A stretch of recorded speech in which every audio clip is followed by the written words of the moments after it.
ചെറുവയ്പ് പരിശുദ്ധ അമലോദ്ഭവ മാതാ ദേവാലയത്തിലെ പരിശുദ്ധ അമലോദ്ഭവ മാതാവിന്റെയും ഉണ്ണിമിശിഹായുടെയും വിശുദ്ധ സെബസ്ത്യാനോസിന്റെയും തിരുനാളിന് തുടക്കമായി.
മൂവാറ്റുപുഴ മലങ്കര കാത്തോലിക്ക സഭാ ബിഷപ്പ് ഡോക്ടർ യോഹന്നാൻ മാർ തിയോഡോഷ്യസ് കൊടികയറ്റി.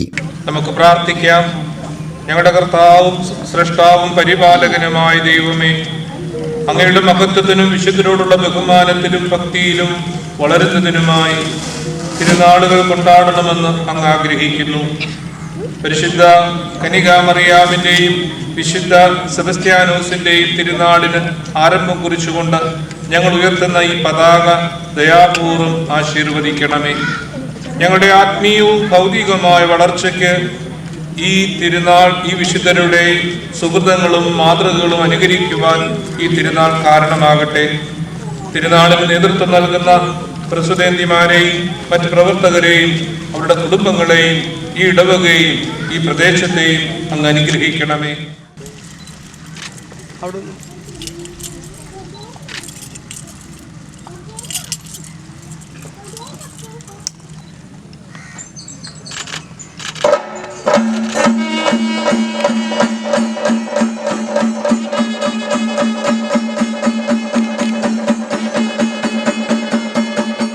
തുടർന്ന് നടന്ന ദിവ്യപൂജയ്ക്കും അദ്ദേഹം മുഖ്യ കാർമ്മികനായി. ഫാദർ നിമേഷ് കാട്ടാശ്ശേരി വചന സന്ദേശം നൽകി. ചടങ്ങുകൾക്ക് ഇടവക വികാരി ഫാദർ ജോസഫ് കുന്നത്തൂർ, ട്രസ്റ്റിമാരായ Tony Muthirapparambil, Antony Kaloor, parish secretary Jaison Joseph, parish council vice president A Douglas, chairman Bose A Jose, Vikas Chakkalakkal, Antony Marottipparambil, Dhanya Aneesh, Latha Johny, Anju Varghese, Nimmi Thomas, Ambrose Kolothumvittil, Santhosh Chittethu, Stephen Muthirapparambil, Harshal Kattassery, Jomon Joseph എന്നിവർ നേതൃത്വം നൽകി. തിരുനാൾ 14-ന് സമാപിക്കും.